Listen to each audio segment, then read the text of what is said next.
Take a breath. We only get one chance at this.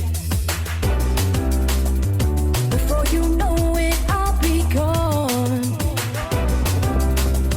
So put both feet right here and step right in.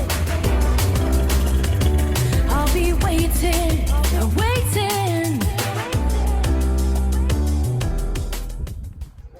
Et bonjour à tous les amis, c'est CypherSpot. Bienvenue donc à la deuxième édition donc, du Supercar 7 Club. Il y a quelques mois, je vous présentais la toute première édition.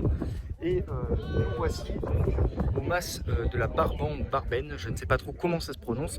Cependant, ce que je sais, c'est qu'il y a des voitures de fous furieux. Encore une fois, Tom, donc l'organisateur du Supercar 7 Club, nous régale et nous fait ramener ces véhicules-là. Donc bien sûr, on peut aussi remercier les participants qui ont eu la gentillesse d'amener ces véhicules-là, donc des véhicules de prestige. Comme vous pouvez le voir derrière moi, on a une Lamborghini Gallardo, là une M4 CS et là une GT3 Touring. Vous n'êtes pas sans savoir que la Mercedes était aussi à la première édition. Je l'ai filmé plusieurs fois. Et aujourd'hui, donc, je vais vous présenter un petit peu ce qu'il y a et on va découvrir ces véhicules que les participants ont eu la gentillesse de nous ramener. Bref, c'est parti pour le Big Spot. Donc les amis, on commence par un classique, donc la Lamborghini Gallardo. Alors la Lamborghini Gallardo, bon, je pense que j'ai pas vraiment besoin de vous la présenter tant elle est célèbre. Et parce qu'elle s'est très bien vendue. Il faut savoir qu'à l'époque, Lamborghini faisait des véhicules assez difficiles à conduire. Les connaisseurs se rappelleront donc de la Diablo, de la Murcielago ou même encore de la Countach. Eh bien, tous ces véhicules, c'était les fleurons de la marque. C'était ce qui se faisait de mieux chez eux, donc de gros modèles avec de gros V12. Et c'était assez difficile à conduire, ce n'était pas à la portée de tous. Et donc, il fallait répondre à une demande croissante au début des années 2000 de personnes qui souhaitaient avoir des supercars faciles à conduire. Et la Gallardo, eh bien, elle était toute trouvée.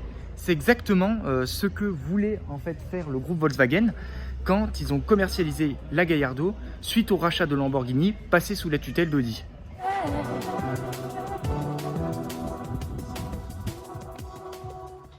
Ce qui est très intéressant donc avec la Gallardo, c'est que en fait, elle est littéralement le symbole d'un changement d'air. Chez Lamborghini, on n'avait pas l'habitude de proposer ce genre de véhicule. Et en fait, tout ce changement, toute cette nouvelle vision de la supercar par Lamborghini est en fait arrivée suite au rachat de la marque italienne par Audi.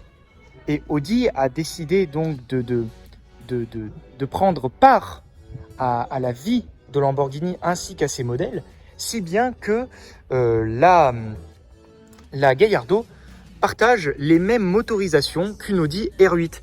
Voilà, donc vous pouvez retrouver le moteur de la RS6 V10 dans celui de cette Lamborghini Gallardo. Vous retrouvez exactement le même moteur que celui de la Audi R8 de 2007 à l'intérieur de cette Gallardo.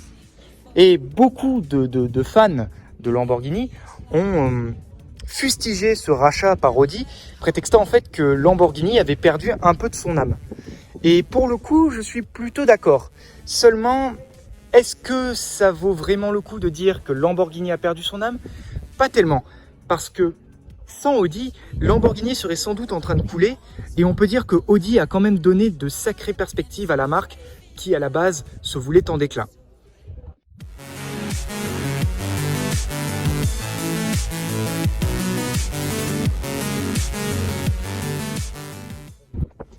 Alors ici vous avez la C63 AMG. Alors la C63 AMG, c'est 510 chevaux pour le poids d'un âne mort. Alors oui, la C63 AMG, c'est pas la voiture la plus performante qui existe. Cependant, la C63 AMG, eh ben, elle fait un bruit du démon. Et ça fait plaisir. Parce que voyez-vous, quand on met au moins 105 000 € dans une telle voiture, on a envie de se sentir bien puissant au volant d'une grosse voiture qui fait un gros bruit. Même si, encore une fois, c'est un bruit. Alors, la C63 AMG, qu'est-ce que c'est? Comment dire, hein, c'est juste une amélioration totalement monstrueuse donc de la berline familiale qui est la classe C. Alors, elle est équipée d'un V8 biturbo, donc un V8 biturbo qui, pour le coup, aura souffert du downsizing, Il faut savoir que les Mercedes C63S, telles que celle-ci, en fait, sont plus ou moins victimes donc, de ce mouvement qui est de réduire la cylindrée des moteurs. Le downsizing, c'est précisément ça, c'est réduire la cylindrée des moteurs. Et c'est exactement ce qui se passe avec cette Mercedes, qui du coup a un petit V8, qui reste, n'empêche, très puissant. Et ce petit V8, en fait, il est équipé d'un turbo, donc qui va lui donner un petit coup de pouce. Il faut savoir que le turbo, en fait, va permettre de monter plus rapidement dans les tours lorsque en fait on va atteindre une certaine montée en régime. Et le problème de cette Mercedes, c'est que en fait je trouve que son poids assez excessif l'empêche de vraiment exploiter son plein potentiel.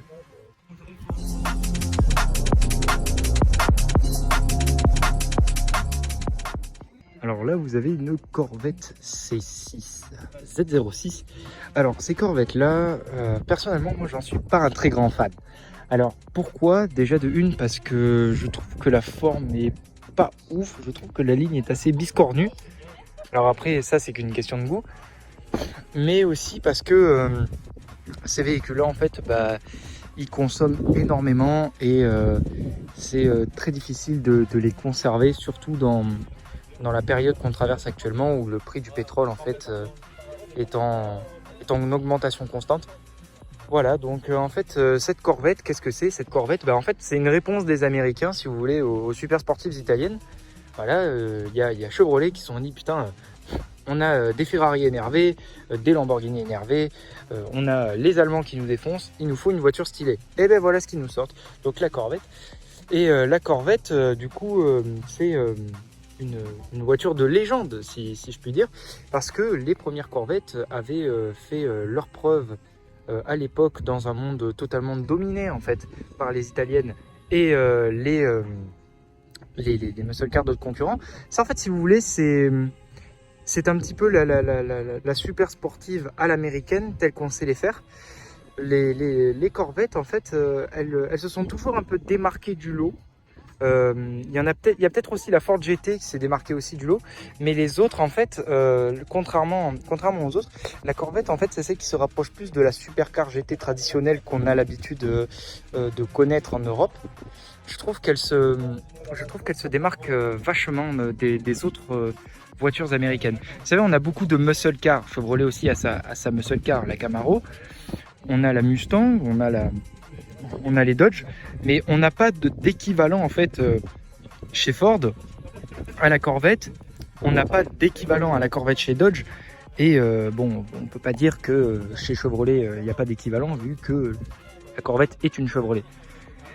Et c'est ça que j'aime bien en fait avec les Chevrolet, c'est que elles se démarquent dans leur industrie, dans l'industrie de l'automobile américaine, et c'est ça que je trouve intéressant. Il faut savoir que les premières Corvettes, notamment les Stingray en fait, étaient offerts aux astronautes. Voilà, parce que c'était des véhicules de pilotes de chasse. Bon, il faut prendre ça avec de très grosses guillemets, mais c'était parce qu'à l'époque, eh bien, leur performance était assez ébouriffante comparée à ce qu'il y avait sur le marché. Alors c'est là où on voit littéralement la transition du design des Corvettes et des voitures en général, où en fait on est passé, donc ça c'est une Corvette des années 2000, donc passé les années 2000, on est vraiment passé sur des designs très très très anguleux, et ça se remarque vraiment parce que la génération suivante en fait de Corvette tranche littéralement avec les choix de design de celle-ci. Donc celle-là elle est très très arrondie, voilà, c'est que des courbes assez douces. On a même des phares arrière qui sont très arrondis, qui me font presque un peu penser à ceux d'une GTR. Sauf que la génération précédente est beaucoup plus anguleuse, beaucoup plus agressive. Et c'est là où en fait on voit que la voiture a pris un sale coup de vieux.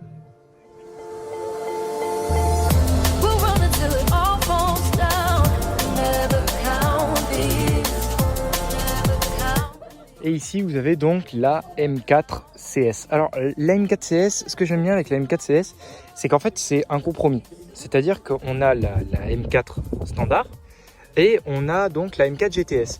Et en fait, il faut quelque chose au milieu. Et ce quelque chose en fait, c'est la CS. Il faut savoir qu'aujourd'hui, ils ont sorti la M4 CSL. Donc c'est la version allégée de la M4 conçue pour la piste. Mais pour en revenir à la M4 CS, ce que j'aime bien, c'est que c'est un compromis. Et c'est un compromis qui est bien foutu. Dans le sens où on garde les bases solides de la M4, c'est-à-dire qu'on ne néglige pas le confort. Voilà, je ne sais pas si vous voyez, on a tout un intérieur bien équipé comme on peut trouver sur la M4 standard. Mais on remarque quand même qu'il y a eu un certain travail d'ingénierie, notamment au niveau du moteur, au niveau du châssis, etc. En fait, il y a quelques améliorations qui font qu'elle arrive parfaitement à osciller entre les deux, c'est-à-dire sans trop aller dans la difficulté de pilotage d'une M4 GTS, mais sans trop pourtant rester sur ce que la M4 a instauré. Bon, alors tout à l'heure, donc on avait une C63. Donc là, c'est deux clans qui s'opposent. Hein. C'est les fans BMW et les fans Mercedes. Alors eux, c'est une guerre interminable. On ne peut pas les départager.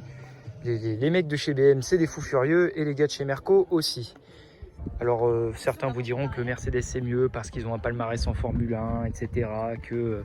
Ils ont des voitures mythiques comme la 300 SL, et BMW vous diront que eux ils ont des voitures modifiables à souhait, où on peut faire du drift, etc., que c'est des voitures plus énervées.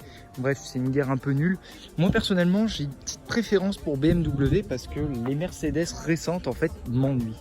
Je trouve que les Mercedes récentes en fait laissent trop la part à l'électronique, laissent trop la part en fait à la facilité et au confort, tandis que les BMW en fait gardent quand même un esprit sport avec cette tradition de garder la propulsion et d'avoir des véhicules qui chassent. Moi je la prends pour faire des gros drifts avec. Sur les ronds-points, tu vois, tu mets en travers. Et c'est pas mal. C'est exactement ce que je suis en train de dire. Parfait. Bah c'est ça. C'est ça que j'aime bien en fait chez BMW. C'est que, en fait, j'expliquais que contrairement à Mercedes, je trouve que Mercedes, en fait, avant j'aimais énormément Mercedes, mais maintenant je trouve que Mercedes est devenu ennuyeux. En fait, je trouve que le problème de Mercedes, c'est qu'ils sont en train de retomber comme à l'époque dans le piège facile de faire des GT avec un petit peu de puissance. Et hop, c'est bon, ça suffit. Un petit peu comme on a connu avec la Mercedes SLR McLaren. C'est-à-dire qu'on ne sait pas quoi faire entre sportivité et confort. Ouais, bah après c'est le style qui va aussi. Bah, moi, je trouve que c'est dommage. Parce que Mercedes était bien parti avec la SLS. La SLS qui est beaucoup plus difficile à contrôler, surtout la version Black Series, que l'AMG GT ou la C63S qu'on a là-bas par exemple. Tu t'en vas ? Et c'est ça que je trouve dommage. Ouais. Alors voilà, là vous avez une Ford Focus ST et derrière du gros rap. Je trouve que ça passe bien avec la Ford Focus ST. On voit qu'il y a un gros travail sur l'aéro. Moi j'apprécie énormément le body kit. La voiture elle est beaucoup plus énervée. En plus avec cette couleur, c'est vraiment le m'as-tu vu poussé à l'extrême. Moi ce que j'apprécie c'est que cette voiture en fait, elle est un petit peu marrante, c'est-à-dire qu'au milieu de toutes ces voitures d'exception, on a cette petite Ford Focus toute énervée, toute teigneuse, avec ce design très agressif. Moi j'apprécie beaucoup, surtout que cette voiture, eh bien, je suis déjà monté dedans, enfin dans la version précédente, et bien que c'était une traction avant, on a bien réussi à la faire drifter, et je peux vous dire que c'est une voiture qui est riche en sensations, et finalement, il n'y a pas vraiment besoin de dépenser des 1000 et des 100 pour avoir un véhicule performant et plaisant à conduire. Vous vous dites que les ailerons, c'est pas pour vous. Vous vous dites que les voitures de course, c'est chiant. Moi, je veux me faire plaisir. Mais je veux quand même avoir le plaisir de dire que j'ai une grosse voiture qui peut être adaptée à la piste. Eh ben, c'est ce qu'est la GT3 Touring. Un véhicule donc de chez Porsche qui est en fait une 911 GT3 sans aileron.